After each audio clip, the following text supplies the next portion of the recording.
हाँ, मिस्टर असदुद्दीन ओवैसी से 12 आप लोगों ने सुना होगा। मुल्क के अलग अलग कोने में जाकर के वो एक बात का ऐलान करते हैं कि अगर बीजेपी से टक्कर लेना है तो एमआईएम का यानी कि असदुद्दीन ओवैसी का साथ दीजिए। वो कैसे, उनका लॉजिक क्या है, मैं आप लोगों को यहां पर छोटी सी मिसाल देकर के बताना चाहता हूं कि हैदराबाद की मेंबर पार्लियामेंट सीट के पीछे 7 एमएलए की सीटें आती हैं।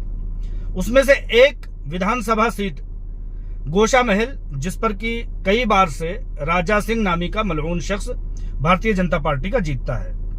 असदुद्दीन ओवैसी पूरे मुल्क भर में बिहार, बंगाल, उत्तराखंड, झारखंड, उत्तर प्रदेश और महाराष्ट्र समेत तेलंगाना वगैरह में हर जगह कहते हैं कि भारतीय जनता पार्टी से अगर टक्कर लेना है तो असदुद्दीन ओवैसी को वोट दीजिए।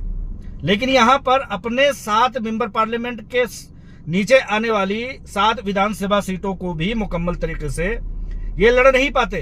राजा सिंह जैसे मलऊन शख्स, भारतीय जनता पार्टी का एक छोटा सा गली कूचे का बदतमीज शख्स, उसके सामने ये ठहर नहीं पाते, उसके सामने ये सीट तक नहीं उतारते, ये उसके सामने कोई सीट ही नहीं उतारते। इतना इनके अंदर खौफजदा अपने मेंबर पार्लियामेंट सीट में। और इससे भी ज्यादा बड़ी बात बता दूं कि गोशा महल वो इलाका है, वो खित्ता है जहां पर असदुद्दीन ओवैसी का दारुसलाम हेडक्वार्टर, उनका घर आता है। वहां से ये अपनी सीट विधानसभा की नहीं उतारते और पूरे मुल्क भर में कहते हुए गाते फिरते हैं कि मेरी जुबान बहुत लंबी है, मैं बहुत छिछोरा हूं, और पता नहीं क्या क्या कहते हैं, मेरा मुकाबला नहीं कर सकते। उलमा को कहते हैं कि मैं घरों से निकलना तुम्हारा दूभर कर दूंगा। वो राजा सिंह मलऊन जो है वो मां बहन की गालियां, मादरजात गालियां देता है, पूरी कौम को गालियां देता है। उससे इनकी जर्रा बराबर भी औकात नहीं है कि एक जर्रा बराबर भी लड़ने। और यहां तक कि इनकी बुजदिली का आप मिसाल देखिए कि ये उस जगह से अपने कैंडिडेट ही नहीं उतारते, इतना ज्यादा खौफ है। और पूरे मुल्क भर में दंदनाते फिर रहे हैं कि अगर भारतीय जनता पार्टी का मुकाबला करना है तो असदुद्दीन ओवैसी को साथ दीजिए। ठीक है, राजा सिंह से जुबान दराजी तो हो नहीं सकती।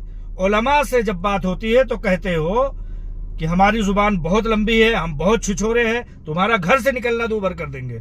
और इनके अपने गोशा महल इलाके में जहां इनका अपना जाति घर है, वहां पर वहां के एमएलए के सामने, भारतीय जनता पार्टी के सामने ये कैंडिडेट उतारते हुए घबराते हैं, कांपते हैं। तब इनकी बदतमीजी, वाहियातगिरी, इनकी लंबी जुबान, इनकी हिम्मत, घर से निकलने की जुर्रत, ये सब इनसे नहीं हो पाता। मुसलमानों की बात आ जाए तो ये उनके खिलाफ मुकदमे करना, उनके खिलाफ एहतजाज करना, उनके खिलाफ एफआईआर कराना, उनके खिलाफ मुकदमात लड़ना, उनके खिलाफ फ्री लीगल एक्शन मुसलमानों के खिलाफ देना, फ्री लीगल हेल्प देना, ये सब इनके औकात है। लेकिन एक अकेले राजा सिंह जो इनके मेंबर पार्लियामेंट कॉन्स्टिट्यूंसी के नीचे आता है, एमएलए है, छोटा सा लुच्चा लफंगा है, उसके सामने इनकी बोलती बंद हो जाती है और उसके सामने ये अपना कैंडिडेट तक नहीं उतारते। खौफ का ये माहौल देखिए, ये खौफ है या आपसी तालमेल है, कहीं ना कहीं आप लोग इस बात को समझ सकते हैं।